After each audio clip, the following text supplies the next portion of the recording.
십자가는 기독교 신앙의 가장 중요한 상징입니다. 우리 죄를 사하시기 위해서 우리 주님께서 우리가 당할 그 죽음의 형벌을 십자가 위에서 우리를 대신하여 당하셨습니다.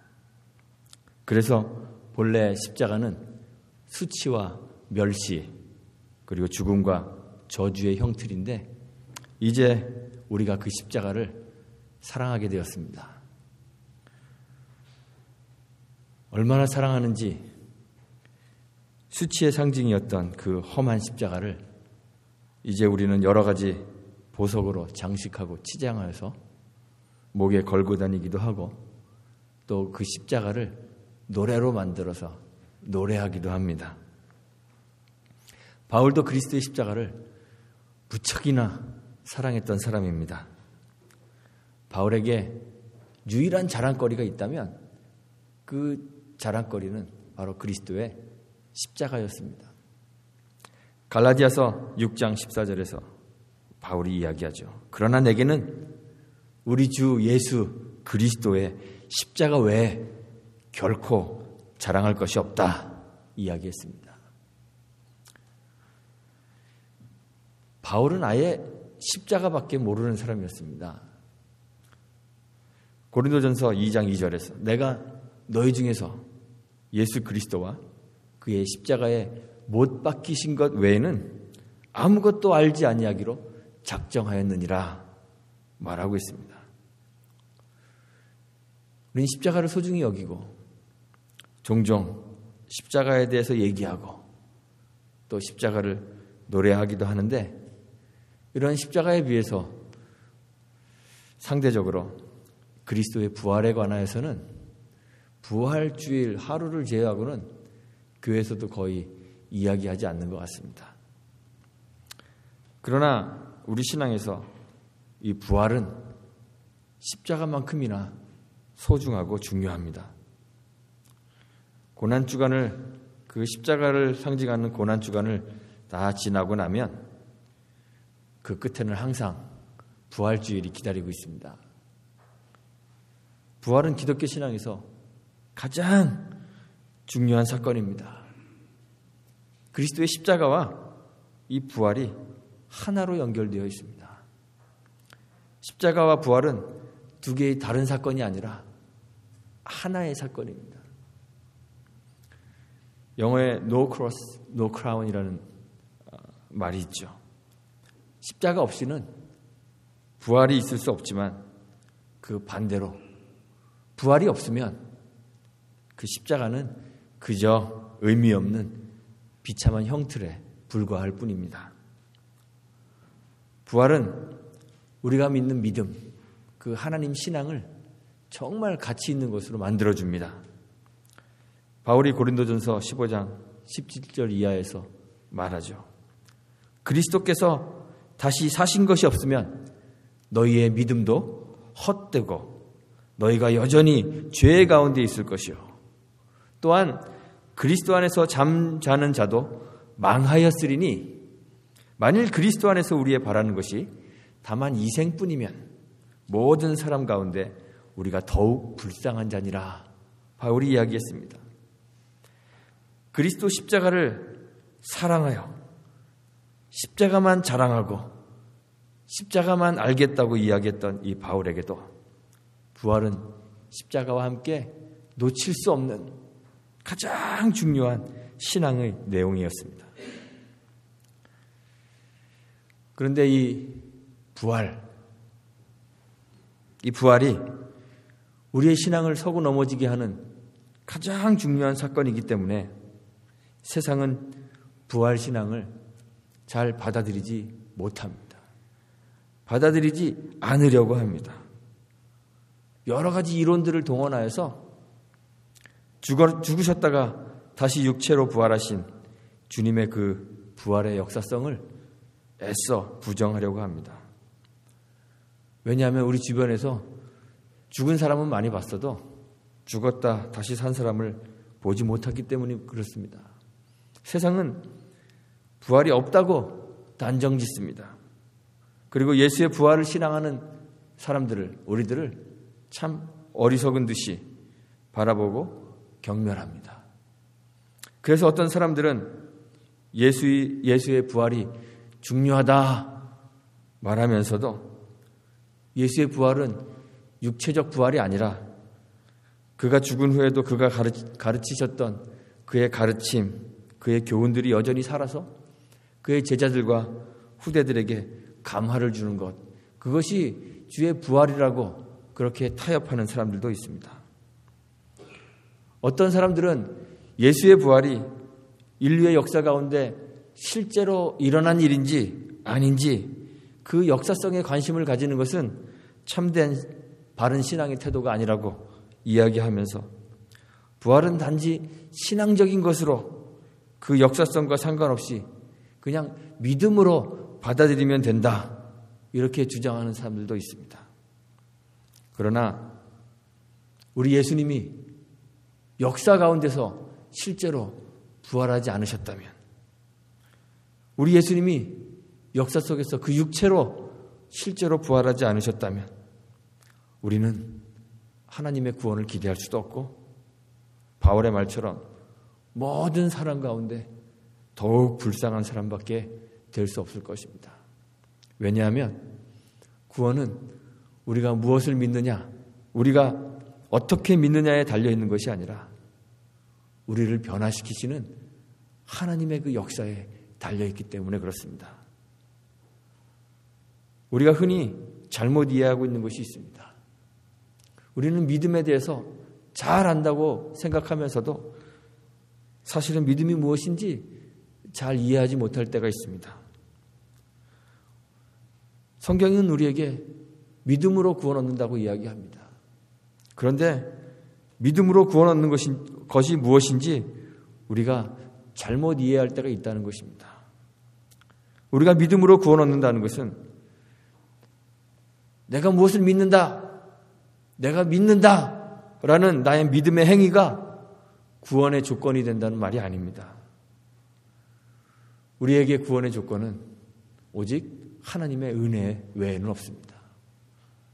하나님의 은혜 외에는 그 어떤 것도 구원의 조건이 될 수 없습니다. 내가 아무리 열심히 믿어도 그것이 나를 구원해 주지 못합니다. 에베소서 2장 8절이 말하죠. 너희가 그 은혜를 인하여 믿음으로 말미암아 구원을 얻었나니 이것이 너희에게서 난 것이 아니요 하나님의 선물이라고 했습니다. 구원의 조건은 오직 하나님의 은혜이며 믿음이라는 것은 구원으로 향하는 통로에 불과하다는 것입니다. 그래서 바울이 이것이 우리에게서 난 것이 아니요 하나님의 선물이라고 이야기했습니다. 예수의 부활이 실제로 역사에서 일어났는지 아닌지 상관없이 그냥 그것을 신앙으로 받아들이고 내가 열심히 믿으면 구원에 이른다는 것은 잘못된 생각입니다. 그렇게 해서는 결코 구원에 이를 수 없습니다. 부활의 그 역사적 사건이 실제로 일어났던 죽은 자를 일으키시는 하나님의 은혜의 행위가 우리를 변화시키는 것입니다. 그 하나님의 은혜의 행위가 우리를 새로운 사람으로, 새 존재로 만드는 것입니다. 예수의 부활이 우리를 변화시키는 것은 오늘 본문에 보니까 첫 번째로는 우리의 옛사람을 죽이는 것입니다. 오늘 본문 말씀에서 바울이 이야기하죠. 유혹의 욕심을 따라 썩어져가는 구습을 좇는 옛사람을 벗어버리라고 했습니다. 부활은 다시 사는 것입니다. 부활이 다시 사는 것이므로 다시 살기 위해서는 먼저 죽어야 합니다. 죽지 않으면 다시 살 수 없습니다. 그리스도는 우리를 대신하여 십자가의 형벌을 받으셨습니다. 그러나 그리스도의 십자가는 우리를 대신할 뿐만 아니라 그 십자가에서 우리의 죽음을 내포하고 있습니다. 포함하고 있습니다. 그리스도의 죽음에 우리의 죽음이 포함되어 있지 않으면, 다시 말해서 그리스도가 죽을 때 우리도 그와 함께 같이 죽지 않으면 그분의 죽음이 우리와 무슨 상관이 있겠습니까? 그리스도는 십자가에서 죽으시며 우리를 대신하여 죽으실 뿐만 아니라 당신의 죽으심을 통해 우리도 그 십자가 위에 함께 매달려 있게 하셨습니다. 이 죽음에 대하여 바울이 갈라디아서 2장 20절에서 이야기하죠. 내가 그리스도와 함께 십자가에 못 박혔다고 했습니다. 그리스도와 함께 십자가에 못 박혔다고 했습니다. 주님과 함께 십자가에 못 박히는 것이 무엇입니까? 갈라디아서 6장 14절에서 바울이 이렇게 이야기합니다. 그리스도로 말미암아 세상이 나에 대하여 십자가에 못 박히고 내가 또한 세상에 대하여 그러하니라. 베드로 역시 베드로전서 2장 24절에서 같은 죽음을 이야기합니다. 친히 나무에 달려 그 몸으로 우리 죄를 담당하셨으니 이는 우리로 죄에 대하여 죽고 의에 대하여 살게 하려 하심이라고 그랬습니다. 세상과 내가 서로 상관없는 존재가 되는 것입니다. 세상이 나에 대하여 죽었으므로 세상이 나를 이제는 세상에 속한 존재로 받아들이지 않습니다. 예수님께서 그의 제자들에게 말씀하신 대로 우리가 세상에 속하였으면 세상이 우리를 사랑하였을 것이지만 우리는 세상에 속한 자가 아니요 도리어 세상에서 그리스도에게 속한 자이기 때문에 세상의 미움을 받는 존재가 되었다고 주님이 말씀하셨습니다. 우리는 세상에 대하여 죽었으므로 세상의 것을 바라보며 살지 않는다는 것을 성경이 이야기합니다. 십자가와 주님의 부활이 이렇게 우리를 세상과 죄에 대하여 죽은 존재로 변화시켜서 더 이상 세상을 위하여 살지 않고 세상 사람들이 가지고 있는 세상의 삶의 목적을 위하여 살지 않도록 만들어주는 것입니다. 이것이 그리스도의 부활이 우리에게 주는 변화입니다. 다음으로는 예수의 부활이 우리를 변화시키는 것은 새 사람을 입는 것이라고 했습니다. 오늘 본문에서 바울이 23절에서 오직 심령으로 새롭게 되어 하나님을 따라 의와 진리의 거룩함으로 지으심을 받은 새 사람을 입으라고 말하고 있습니다. 그리스도의 죽음이 그리스도만의 죽음이 아니라 우리의 죽음을 내포하고 있듯이 그의 부활 역시 우리의 부활을 내포하고 있습니다. 바울은 고린도전서 15장 20절에서 그러나 이제 그리스도께서 죽은 자 가운데서 다시 살아 잠자는 자들의 첫 열매가 되셨다고 했습니다. 첫 열매라는 것, 계속적으로 앞으로 맺혀질 열매의 시작을 뜻하는 것입니다. 그리스도의 부활은 주님의 부활로 끝나는 것이 아니라 주님 이후에 우리도 그의 부활에 참여하여 함께 부활할 것, 그것을 가르쳐 주는 것입니다. 부활을 우리에게 선물로 주시는 것입니다. 우리가 경험하는 이 부활은 마지막 때에 완성될 그 하나님 나라에서만 누리게 될 그런 부활이 아닙니다. 오직 소망으로만 우리는 구원을 선물로 받는 것이 아닙니다. 오늘 새벽 말씀 기억하시나요? 예수께서 말씀하셨습니다. 나는 부활이요 생명이니 나를 믿는 자는 죽어도 살겠고 무릇 살아서 나를 믿는 자는 영원히 죽지 아니하리니 이것을 내가 믿느냐? 이것을 내가 믿느냐? 죄로 인해 우리가 죽었다는 것, 육체는 살았지만 영이 죽었다는 것을 의미하는 것이 아니라고 말씀드렸습니다. 영과 육이 우리는 결합되어서 결코 분리할 수 없는 그런 존재가 우리 인격입니다. 영과 육이 결합된 하나의 인격으로서 우리는 뿌리 뽑혀진 나무와 같이 영과 육이 온전히 죽은 존재였습니다. 그런 죽은 우리들을 주님이 당신의 부활에 우리를 참여시켜서 주님과 함께 다시 살게 하셨습니다. 여러분들이 예수를 믿어서 다시 살게 되었을 때, 거듭나게 되었을 때, 육체는 여전히 죽을 몸으로 남아있지만 영이 다시 산 그런 것이 아닙니다. 여러분의 육체와 영이 결합되어 있는 전 인격이, 전 존재가 하나님 앞에서 거듭난 것입니다. 새롭게 산 것입니다. 예수님께서 말씀하신 것처럼 영원히 죽지 않는 존재로 여러분들이 다시 사신 것입니다. 이것을 믿느냐고 예수님이 물어보셨죠. 이것을 믿으십니까?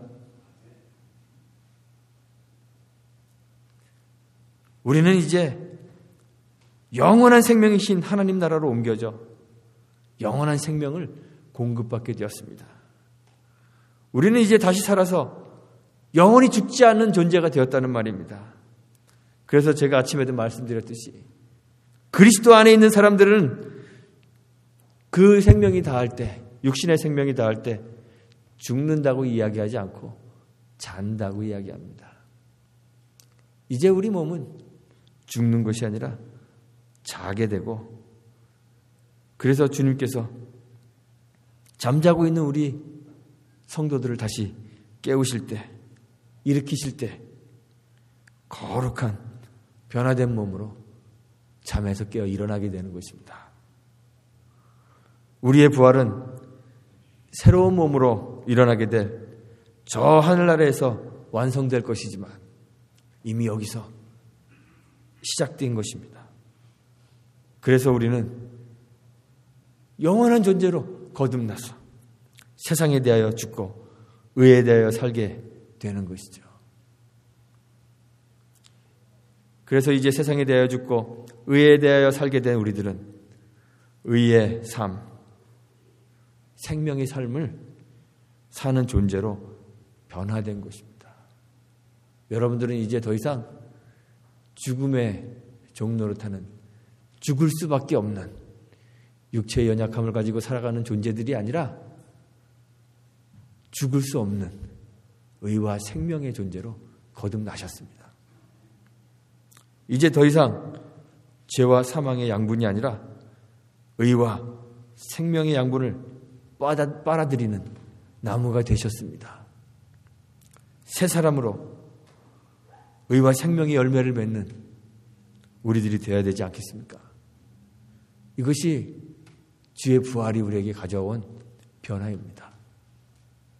주님의 부활을 기뻐하는 것, 그냥 어떤 사람의 생일이나 애니버서리를 축하하는 것처럼 기뻐하는 것에 그쳐서는 안 됩니다.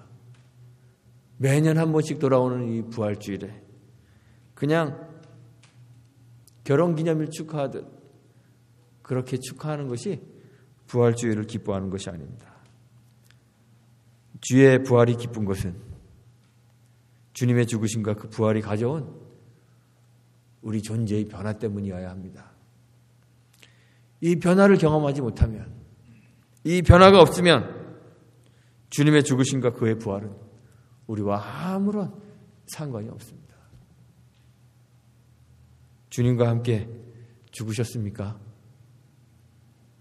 죄에 대하여, 세상에 대하여 완전히 죽으셨습니까? 유혹의 욕심을 따라 썩어져가는 구습을 좇는 옛사람 다 벗어버리셨습니까? 주의 다시 사심과 함께 여러분들 다시 사셨습니까? 의에 대하여, 하나님에 대하여 사셨습니까? 의와 진리의 삶을 살고 계십니까? 더 이상 죽을 몸이 아니라 영원히 사는 영원한 생명을 가진 의의 몸으로 살고 계십니까?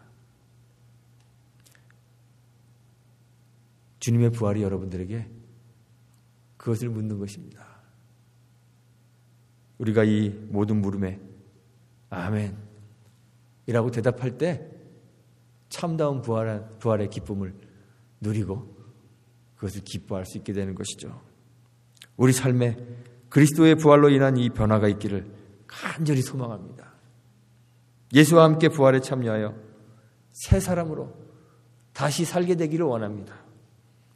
새 사람으로 다시 살아 우리 사랑하는 성도들의 삶과 우리 교회의 삶에 세속의 향기, 세속의 악취가 다 사라지고 의와 진리의 거룩함이 넘쳐나게 되기를 주님의 이름으로 축원드리고 부탁드리겠습니다. 함께 기도합니다.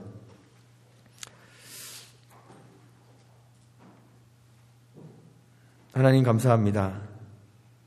영원한 죄악 가운데 있었던 사망의 그늘 아래 있었던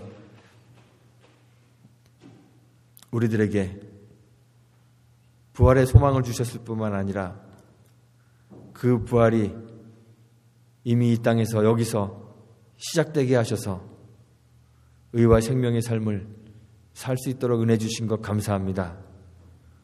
우리가 변화된 존재로 이곳에 있으면서도 죄를 그리워하여 죄의 악취가 나는 곳으로 걸어 들어가지 않도록 우리의 발을 붙잡아 주시고 변화된 존재로 의의 열매를 맺으며 살 수 있도록 은혜 베풀어 주옵소서. 주님이 늘 우리와 함께하지 않으시면 우리는 연약하여 곧 쓰러질 수밖에 없는 무가치한 존재이오니 주님이 늘 우리와 함께하셔서